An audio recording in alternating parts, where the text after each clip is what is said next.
folks. I'm here today with a lifelong friend and buddy.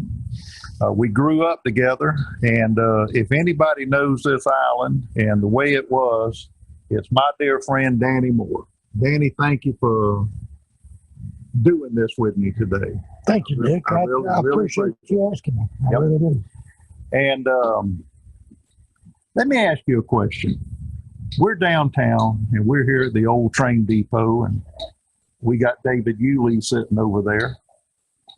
What is the one thing in your mind in the downtown area that sticks out of your childhood growing up? What's the one thing down here that you can just, I mean, when you come downtown, this is one thing that kind of sticks out to you growing up down here? It's always been the city docks and the shrimp boats. Yeah. That was always a big draw for me when I came downtown.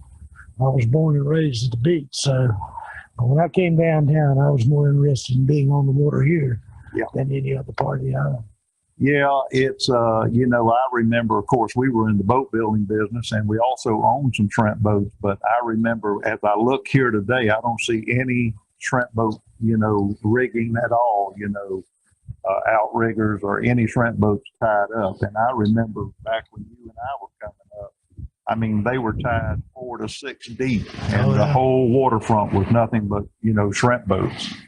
And today it's hard to find, any. But I remember the stores. You remember when everything closed up on Wednesday afternoon at 12 noon?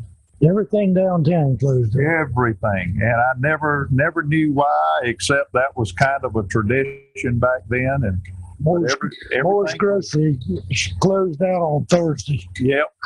Because all the other stores, grocery stores included, were closed on Wednesday. On Wednesday. So, and by the way, Danny's family owned Moore's Grocery at the beach. And I know, you've heard me talk about Moore's Grocery.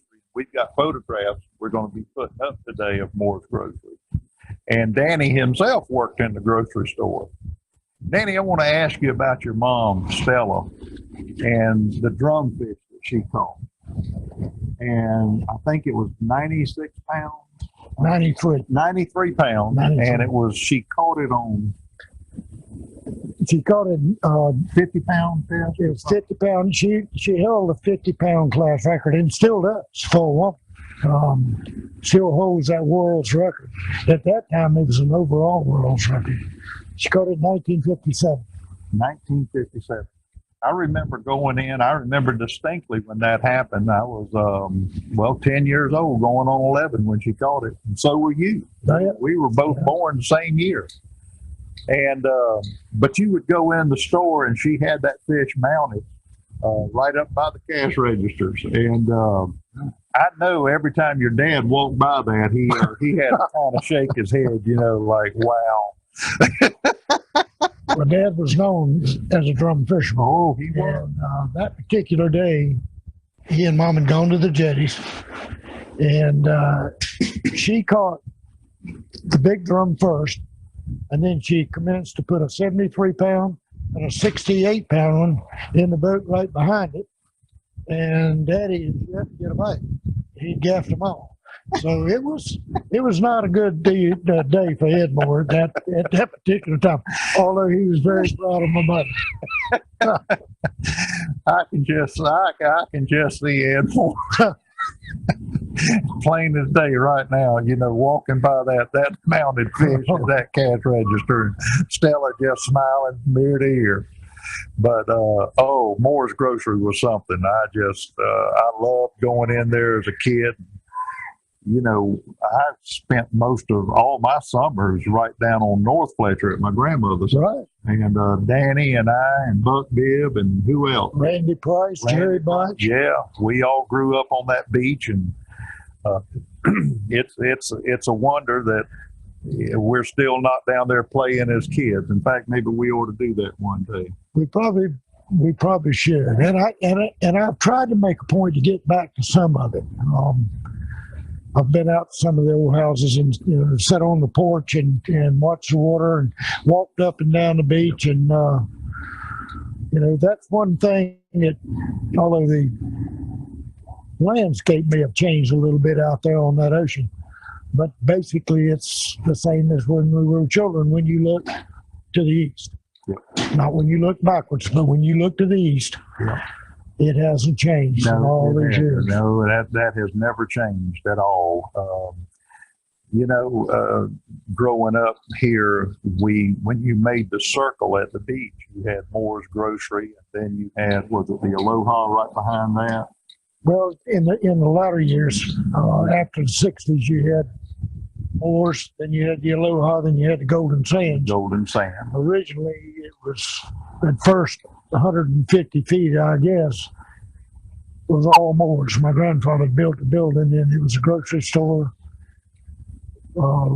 bar, and restaurant. And then on the end of it, all under one roof, was a dance hall called the Blue Room.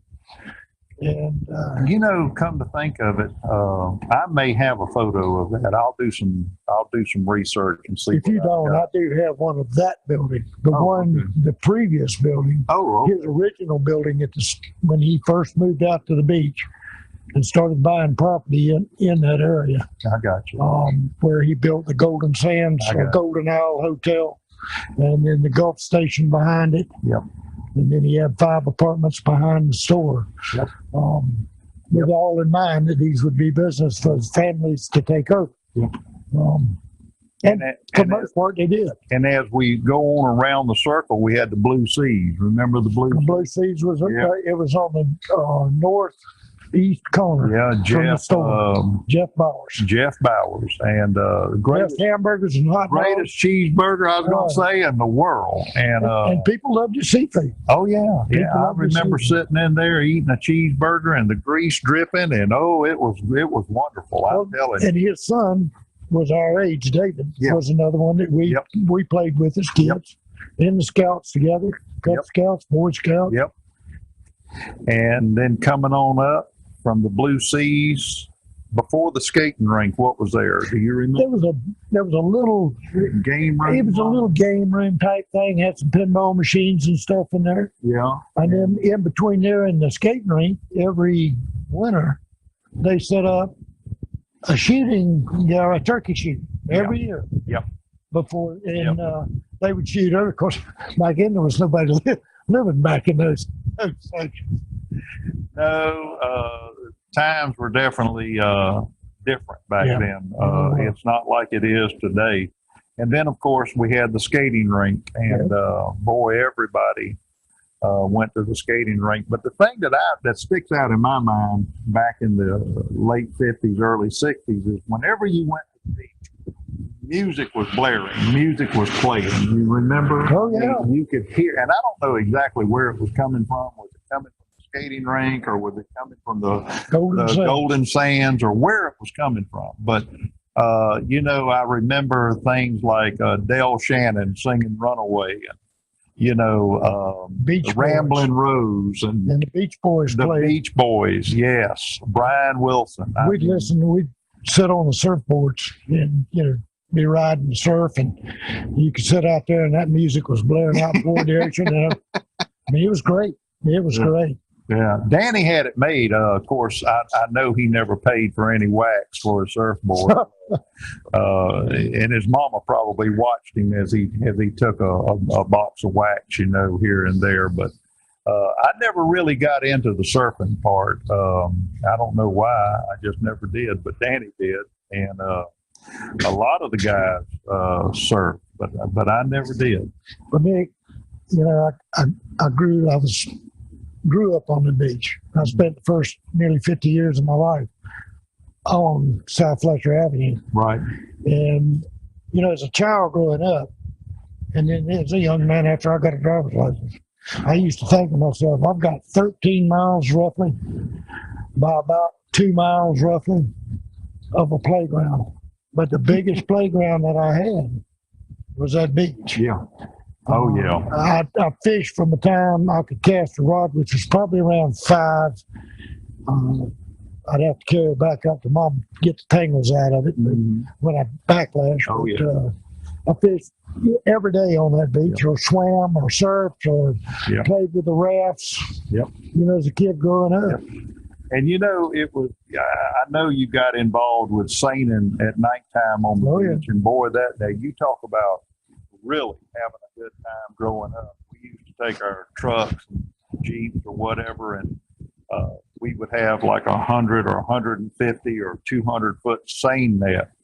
And that was always a big thing to go down there seining. Oh, yeah. Oh, my gosh. Mm-hmm.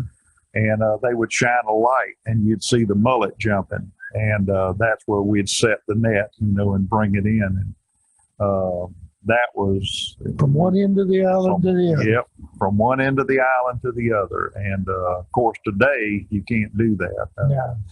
You can't hardly do anything today like you used to be able to do when we were growing up. Somebody asked me, actually it was Lobo Hall. He said, what part of the beach itself, what part of the beach did you use on a regular basis? I said, from the A1A bridge to Fort Clinch. That's about it. Wherever I could drive my vehicle, I fished every inch of it, took my family down there for picnics. Yep. Yep. So there wasn't any one spot. I mean, south end, of course, during this time of year for redfish, but I fished the whole island. We could. And it was funny, but to me, I know when my kids were small coming up, we had a beach buggy. And of course, you could drive anywhere on the beach you wanted to. And I had a huge Army cargo parachute, and I had stakes made for it, and I pulled a trailer. And a bunch of firemen and their family, we'd get together every week, and we'd go down there and set up that big parachute.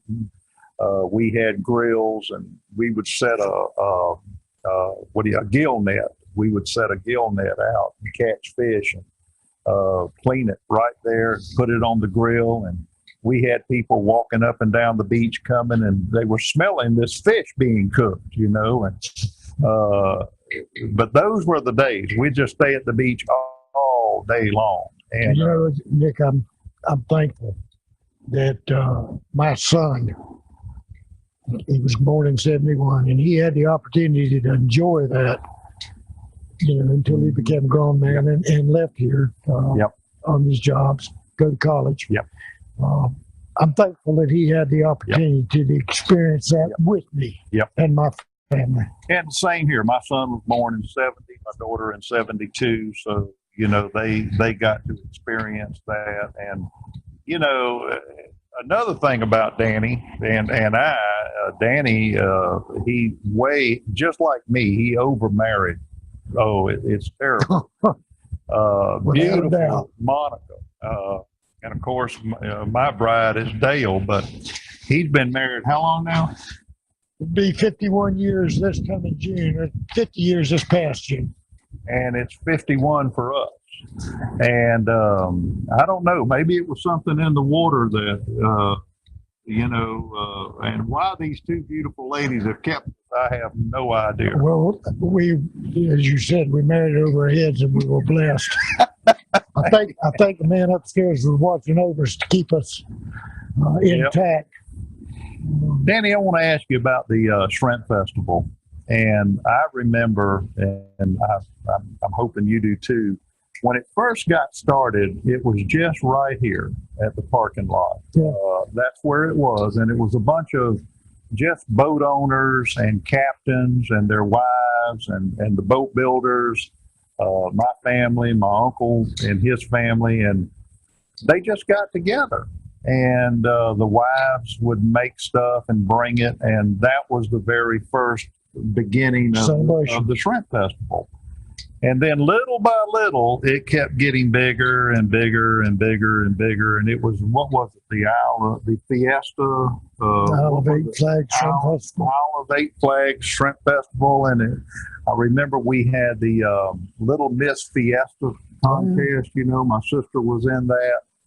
And but it just kept growing and growing. And I mean, do you think it can get any bigger? I guess it could, but there's not much left for them to do. I mean, between the arts, the crafts and things like that, I think some of that, I'd like to see some of that get back to the crafts part, where it was truly a craft. Yeah. And the art's the same way. Yeah. So not so much commercial. The food was, back in the early days, once they got to the food booth part, that was pretty much the civic clubs around the area put on that. It still pretty much is. Yeah. But once it got a little bit bigger than where you first put it, they had that Friday night street dance. Yeah. Oh, yeah. And the Friday night street dance was all locals. All local. Yeah. I mean, you could come down here and see people you didn't see all year long. That's right. But you saw them on Friday night, whether they ever went out to eat, they would walk downtown and be a part of that. Yep. They didn't necessarily dance. They just came down to socialize. Yep. And that's something that, that's part of the shrimp festival I miss. And is seeing the to some degree, natives. even today, to some degree, I know I've come down on Friday night and I see folks, that I haven't seen in a long time. And of course it's crowded and there's thousands of people. It's hard to find them anymore, but doing that. I agree with you 100%. The other thing that really sticks in my mind too was, growing up, we didn't have the restaurants like we've got today. No. We had, of course, the marina across the street. It was under the name of Russell's and Kirkland's and the Coffee Cup or something like that. But Kentucky Fried Chicken was right next door to it. And then we had Blue Seas. The Blue Seas, but then we had Jake's Grill. Remember Jake's Grill on 8th Street? And Tiny Diner. But the Tiny Diner didn't come along until later. Yeah. I mean, when you left there and you went on out 8th, there wasn't to the Freezette. There was a Freezette. That Dorsey. was early 60s, Dorsey's. And then you go down Sadler Road, you had 5J's, and then you had Sandbar. Yeah. Left there, and from there, it was you had Seaside Inn and then the Sandbar out in Amelia City. And that was about it. And that was it. Yeah. That was pretty much it back in those days. And I guess my grandmother had a restaurant in the early days in the store, in the bar part. Right. She served food, especially during World War II. Right. A lot of the military would come in and she would serve meals. She had a big full kitchen in the back. Right. And I was basically keep shrimp and seafood, fish and stuff like that. That's what they wanted. Yep. And everything was fresh. All the seafood was right from these docks here. Yeah, she had 3 girls. Well, 2 girls. Irene and Mabel. And then daughter-in-laws during World War II, because the husbands were all off in the Army, Navy, Marines, wherever they were, Air Force. But the girls all worked as waitresses in the bar and the restaurant. Yeah.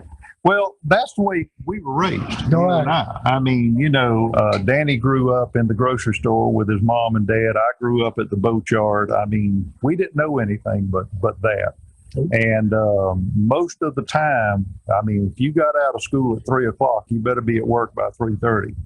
And of course, once they closed or once it was over with, you could go do, things that you wanted to do. But I don't know. We grew up with a sense of responsibility and work, and and I know this guy. He's had a work ethic that he's carried right on, and he's taught to his son. And I hope I've done the same thing with my children. But I'm saying all that because it was something here that growing up, we didn't. What do you think, Danny? 3,000 people on the whole island when we were growing up, maybe. It wasn't a lot. It wasn't a lot. No. It wasn't a lot. Definitely, probably under 5. Yeah. Oh, definitely under 5. But except for the summertime. Except in the summertime when all the Georgia folks came down. Especially one special part of that. That's right. And but I don't know. There was just something about growing up here. Everybody looked out for everybody else. You grew up with no fear, Nick. No fear at all. We could wander anywhere, and I mean, my mother and dad, I'd tell them I was going out to Main Beach. I'd go out to Main Beach. Yep. When they shut down the grocery store, my mother would make the circle. If she didn't see me on that first loop, she would stop somebody and she'd say, "See Danny, have you seen Danny?" Well, he went downtown. Well, if I made the mistake of not telling my mother that I went downtown, she didn't care I went. I just was supposed to stop by and let her know I was going down to the sheriff. Then I was in trouble. But I probably didn't even get back to the Main Beach before she already knew how I got there, where I went, and what I'd done, because people did take care of each other. They did. And, you know, you remember right where that anchor is in front of Brett's Restaurant. You remember when the boat club house sat there? Yeah. And, you know, we had speedboat racing here in Fernandina. A lot of people don't remember that, or well, a lot of the old timers will remember it, but a lot of you newcomers didn't know that. But we had other boat clubs come from, you know, regional, and they would race right out here in this river. You remember some of the racers? Oh, yeah. Dick Gordon. Oh, Dick Gordon, Seagrave, Johnny Tiliakis. McHenry. Oh, yeah. My uncle. My uncle Buster had a boat. Yeah, Buster had a boat. Carson McHenry. That's what I would say. He's the one that did the right way. He had somebody run the boat. I don't think Carson drove it.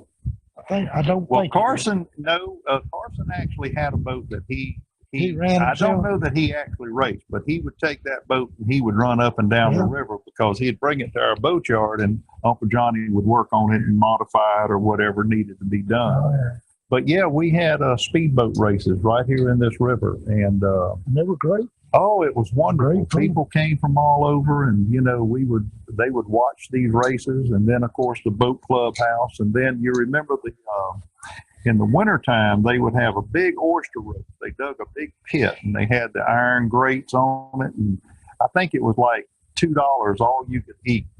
And then the women brought, you know, the wives would make pies and cakes and bring. And then in the summertime, they would have a big crab boil with corn in it and stuff like that, you know, and all you could eat for a couple of bucks, you know. And the whole community got together and came down to enjoy that.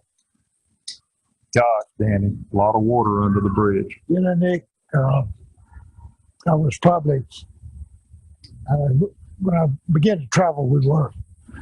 But even in my travels, I never found any place that I would have rather lived than Fernandina Beach. Growing up, I thought this was a whole world and really didn't worry too much about the rest of it. Yep. I love this place. Yep. And you've never lived anywhere else, have you? Not really. Not Except in your college days. Well, in the college days, yeah. But, well, that's me. I left in '64, went into the military, got out in '67. I've never lived anywhere else. This is it. This is our world. When I went to college, and my wife and I were going together. We went together in high school, and our senior years, we went to college, and then I'd asked her to marry me. And after the third year I was in school, I came home that summer, and I told my daddy. He said, "Well, what are you going to do for a place to live? We hadn't got married, James. We're going to be married in June." And I said, "I want to buy a house. I don't want to rent one." I said, "I don't want to pay something out that I'm not going to have anything for." And so he said, "I'll do some research while you're in South Georgia, and I'll find some places for you to look at." And I came home one weekend, and Monica and I looked at 5 houses. 2 of them were on the ocean side, and 3 of them were on the west side of Fletcher. One of them was on North Fletcher, which I had no desire.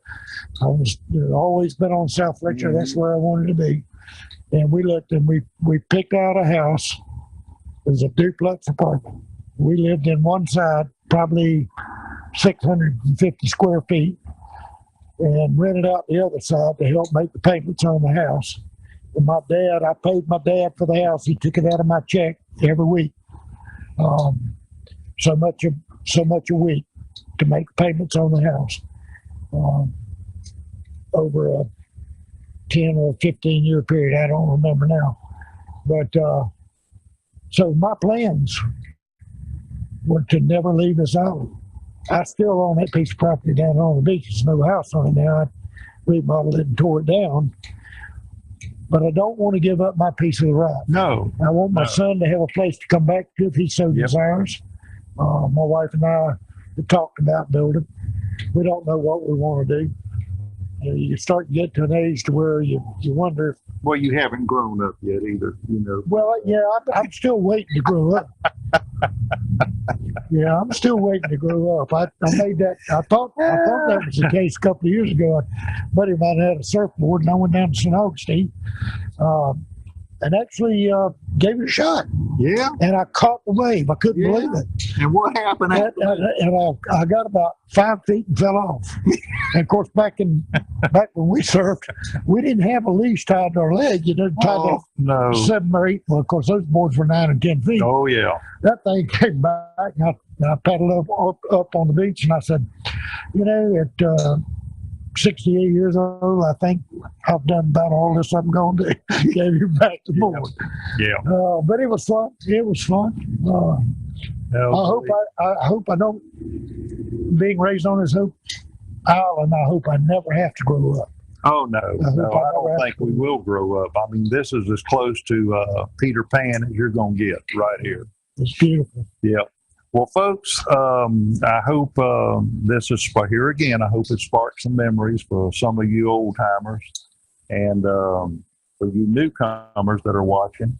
I hope it'll give you a little more insight into what it was like growing up here in Fernandina. Danny, thank you so much. Thank you, Nick. I appreciate it. Glad you're doing something like that. Well, you know, I decided to do this about a year ago and finally got everything put together, but trying to do 2 episodes a week and do interviews and some not interviews, but just trying to share some of the photographs that I have and some of the memories, you know, that the people like you that I interviewed they have. Really, you and I could probably spend the next 2 or 3 days out here just reminiscing. Oh yeah, no doubt. And any old salt, someone that's raised on this island. Oh yeah, would be able to do the same thing with the memories because you made so many on this island. You put your thinking cap on, and I'm going to be looking to you to do another interview in the future. And anybody you think that would be great to interview, you let me know.